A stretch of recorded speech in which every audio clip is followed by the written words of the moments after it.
Now that we've gone and we've made our adjustments to our photo and it looks great, we want to go ahead and resize it to the right profile picture dimensions. But before we do that, let's do a little housekeeping. This group one, I want to go ahead and rename this to airbrushing. So I'm going to double click on the name there and call it airbrushing. And let's go ahead and take a look at how far we've come. So if we look at the original image, you can see it was dark, it was grainy, bad shadow on the face. We did some adjustments and corrected that, made it look a lot better, a lot cleaner, and more vibrant. And then we add some airbrushing to kind of smooth it out a little bit so it's not so pixelated and grainy looking and get rid of some of those wrinkles.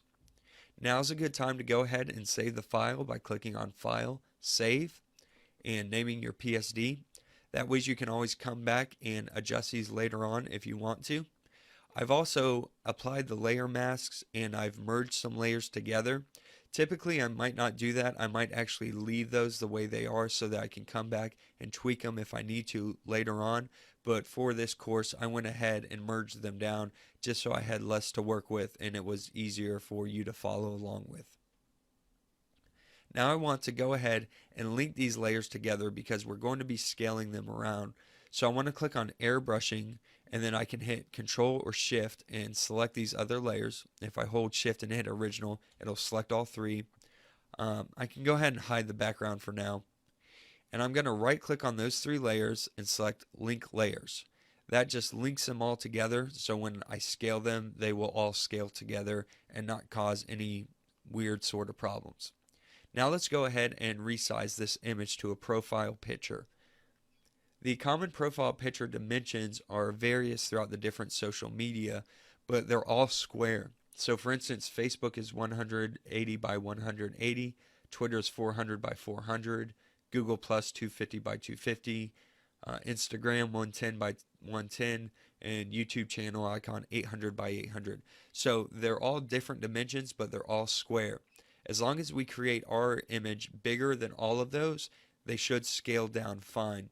What we don't want to do is create a small image, say 100 by 100, and then have Twitter scale it up to 400 by 400 because it will look pixelated.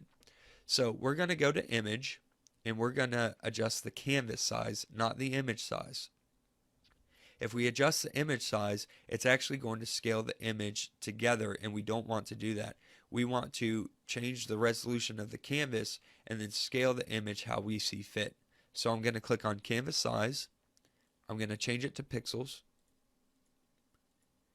And you can see that it's 3000 by 2000 pixel dimensions already. I could do 2000 by 2000, but it's going to more than double the image size. So we're just going to do 1000 by 1000 for now, which is bigger than all the profile picture dimensions of the social media platforms, and it keeps our image size at almost 3 megabytes, which is great. So I'm going to hit OK, and it's going to say there's going to be some clipping. Is that okay? We're going to click proceed, and as you can see, it's scaled down the canvas size to 1000 by 1000, but it left our image the way it is. Now we can scale this the way we want to and fit it within this box. So I'm going to make sure that I have my layer selected. I'm going to go to Edit, Transform, and select Scale.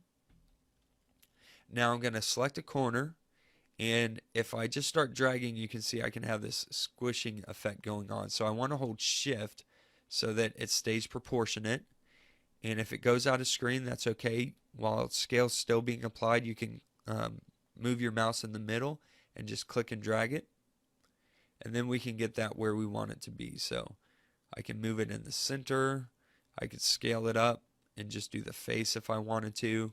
I can pretty much scale this however I want. Because we're scaling down, there won't be too much destruction of the image, which is great. So let's see. Maybe something like that looks good. I can use the arrow keys on the keyboard to kind of nudge it around if I want to, kind of get it exactly where I want. And then when I find a place that I like it, I can just hit the enter key. And that will apply the scale transform. And so that looks really good. I can turn the background layer back on, and that can be our profile picture.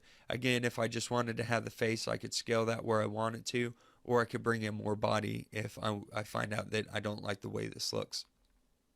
So now I'm going to go up to File, and I'm going to click Export. Now I could do a quick export as PNG, which is going to be a great file type, keeping the highest resolution. And if we turn off the background, it will retain the alpha. So we could actually put this image on different backgrounds throughout social media, the web, the internet, other programs, and it will keep a transparent background. Or I can do Save for Web, which will allow us to save a JPG. The JPG is a compressed file, so it actually loses some information, but it also saves some file space. It makes the file smaller so that it loads very quickly on social media and your website and whatever you're using this on. So you can see we go from 3.81 megabytes to half a megabyte, which is amazing. So we'll go ahead and click Save. And then we can go ahead and just call this profile picture finished and hit saved. And now we have that saved out as a JPG and can use it on any of our social media platforms.